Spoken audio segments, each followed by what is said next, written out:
15 técnicas de cocina tradicional mexicana que ahora son ilegales. En 1962, un hombre en Tlaxcala fue multado con 200 pesos por servir su propio jamón curado en la boda de su hija. El jamón se había colgado en su ahumador durante 18 meses.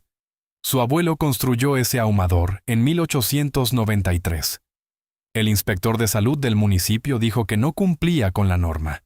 Los trucos de cocina de rancho que alimentaron a las comunidades rurales de México durante 2 siglos no solo están olvidados.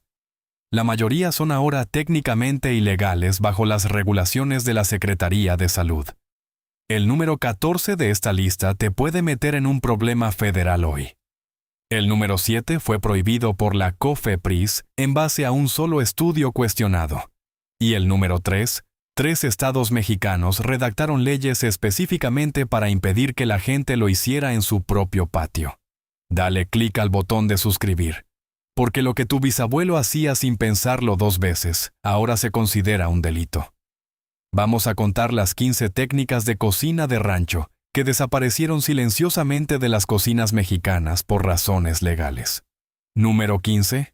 La loza de barro con plomo. Entra a cualquier cocina en los Altos de Jalisco antes de 1980 y encontrarías un aparador lleno de cazuelas, cántaros y ollas de barro vidriado que habían sido de la familia por generaciones. El vidriado que le daba a esa loza su brillo cálido y característico era plomo.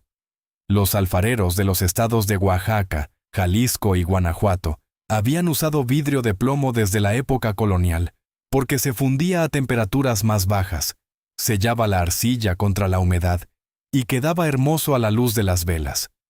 La abuela cocinaba frijoles de olla en esas cazuelas, fermentaba tepache en ellas, guardaba crema una semana sin que se echara a perder.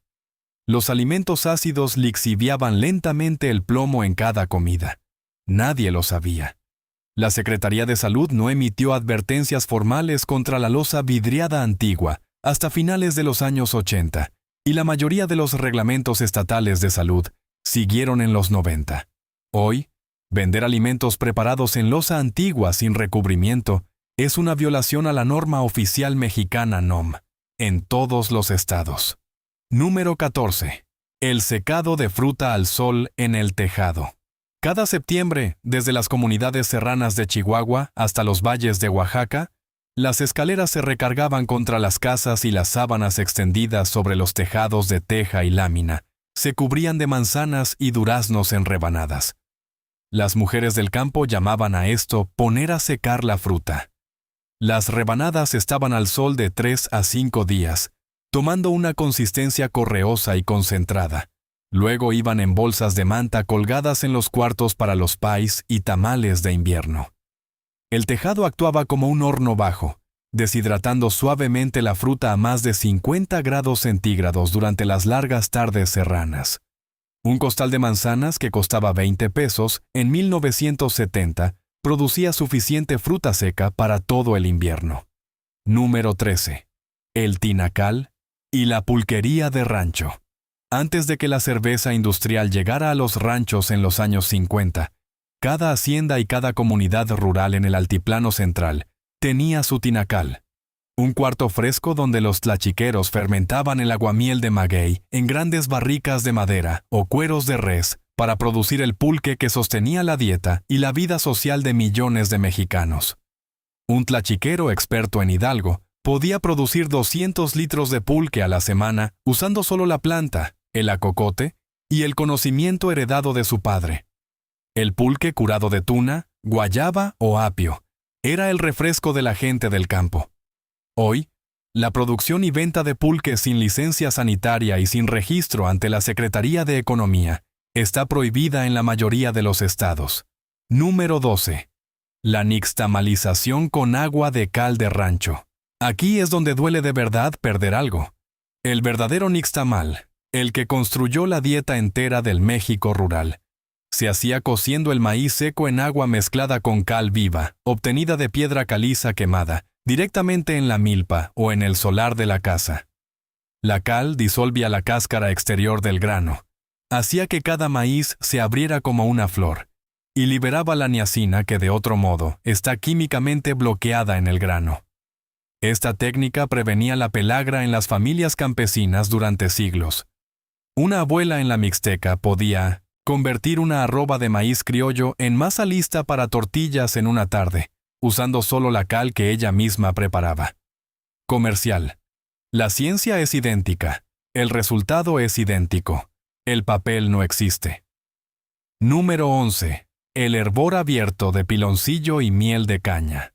Cada octubre en los pueblos de Veracruz, Morelos y la Huasteca, las familias cortaban la caña, la pasaban por el trapiche tirado por mulas, y hervían el jugo verde en una gran paila de cobre sobre fuego de leña durante 10 horas seguidas, hasta que se oscurecía en la miel espesa y aromática, que definió el desayuno mexicano por 200 años.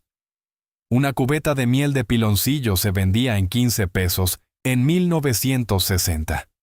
Hoy, el reglamento sanitario prohíbe la producción de miel de caña a cielo abierto para cualquier venta comercial, porque la temperatura de hervor no se documenta, la superficie de cocción está expuesta a contaminantes del ambiente, y la operación no puede certificarse bajo sistemas HACCP al aire libre. Varios festivales de piloncillo artesanal en Veracruz y Morelos han sido clausurados por inspectores de salud en la última década. Número 10. El ahumadero familiar. El ahumadero era el edificio más importante de cualquier rancho serrano. Más pequeño que un cuarto de herramientas, construido de adobe o madera con piso de tierra y un fuego lento de leña de encino o mezquite ardiendo en un hoyo al centro. Conservaba la carne de todo el año, usando nada más que humo, sal y tiempo.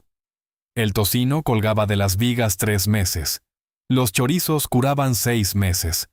Los jamones a veces colgaban 2 años. El humo contenía fenoles naturales que prevenían el crecimiento bacteriano. La sal extraía la humedad. El aire frío de la sierra hacía el resto. Una familia de 7 podía guardar 300 kilos de carne conservada cada noviembre. La norma sanitaria moderna trata esta técnica completa como una crisis de salud pública. El ahumadero viola aproximadamente 12 disposiciones separadas del reglamento de la Secretaría de Salud, incluyendo pisos sin sellar, falta de control de plagas, sin monitoreo de temperatura y sin plan HACCP. Número 9. El té de árnica y hierbas medicinales. Fermentadas en el primer sábado cálido de marzo, las mujeres de los ranchos de Puebla, Michoacán y Guerrero subían a los cerros con canastas a cortar árnica, gordolobo, epazote y docenas de plantas medicinales. Mamá la servía en un té oscuro y aromático, endulzado con piloncillo, servido como tónico de primavera que limpiaba el cuerpo después de un invierno de comida pesada.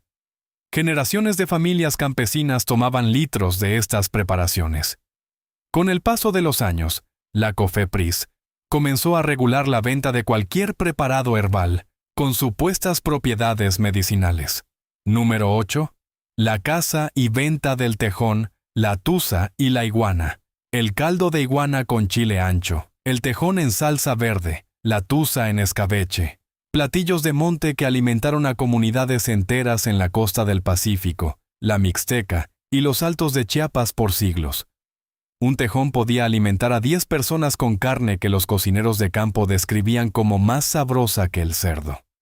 Hoy, la caza y venta comercial de estas especies está fuertemente regulada por la Semarnat y la Profepa.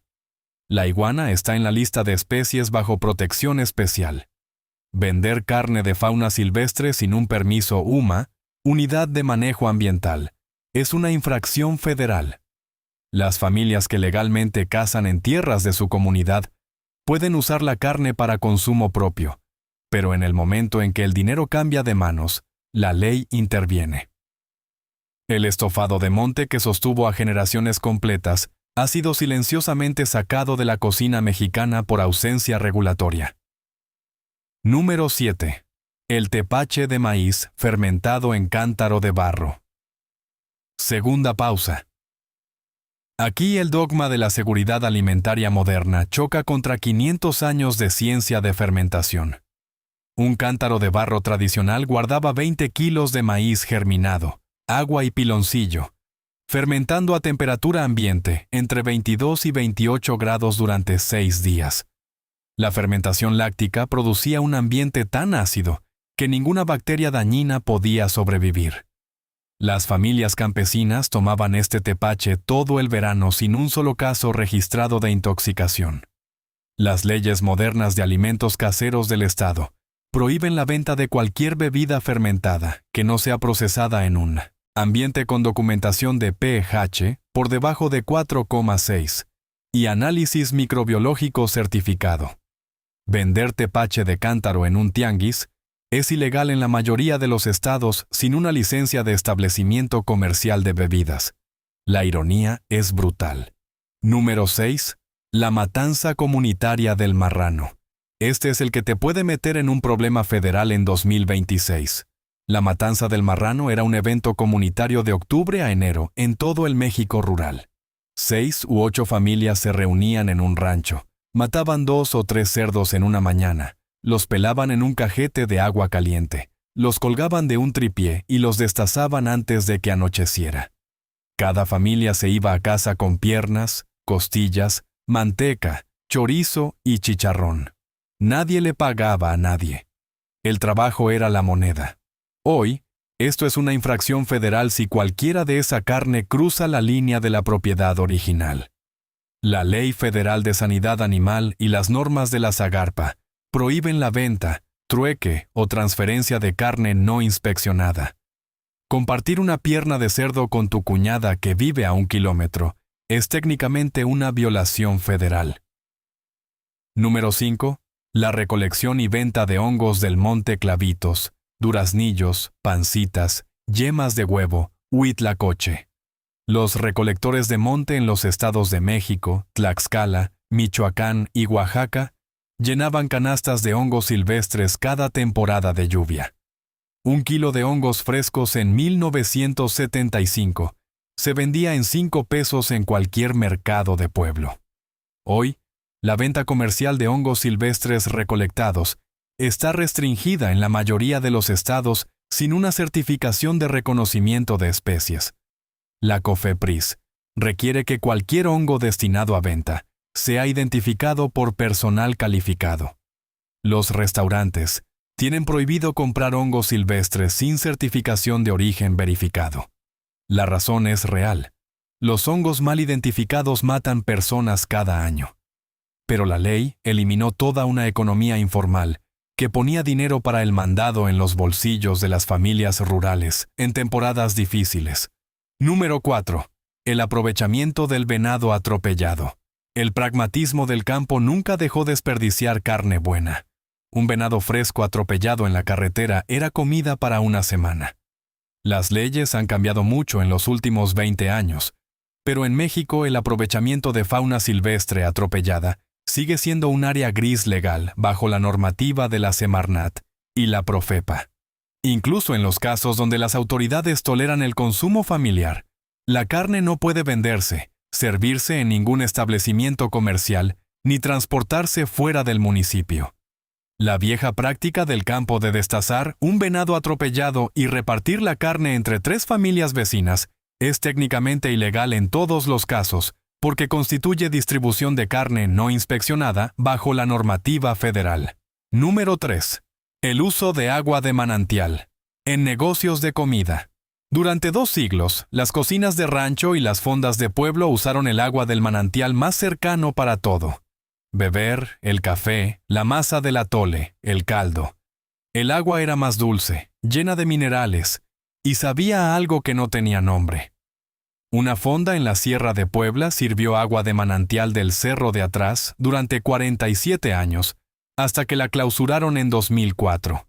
Puebla, Oaxaca, Veracruz e Hidalgo tienen disposiciones específicas en sus reglamentos sanitarios estatales que prohíben el uso de fuentes de agua no reguladas en cualquier operación de servicio de alimentos, incluyendo agua de manantial privado, que no haya sido analizada por un laboratorio certificado con base trimestral.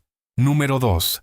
La venta de conservas caseras en el tianguis. Cada tianguis semanal desde Oaxaca hasta San Luis Potosí tenía su mesa de conservas donde las mejores cocineras del pueblo vendían sus encurtidos, sus chiles en vinagre, sus mermeladas de tejocote y sus moles en pasta.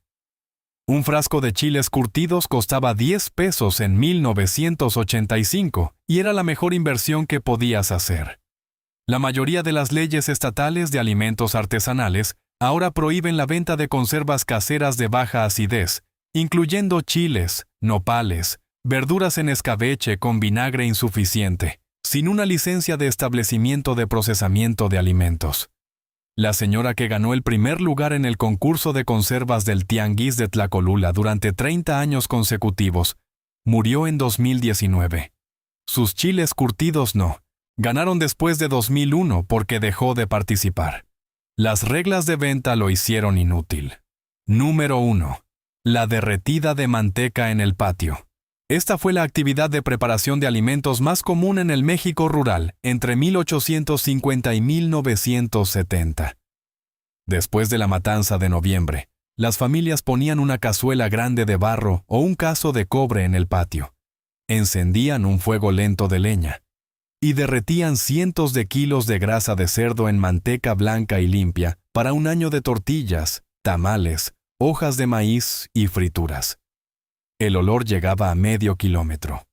Hoy, la derretida de manteca al aire libre para cualquier venta comercial es ilegal bajo la norma sanitaria de la Secretaría de Salud en todos los estados, porque no puede controlarse la temperatura, no puede sellarse contra contaminación del ambiente, y no puede certificarse bajo sistemas HACCP al exterior.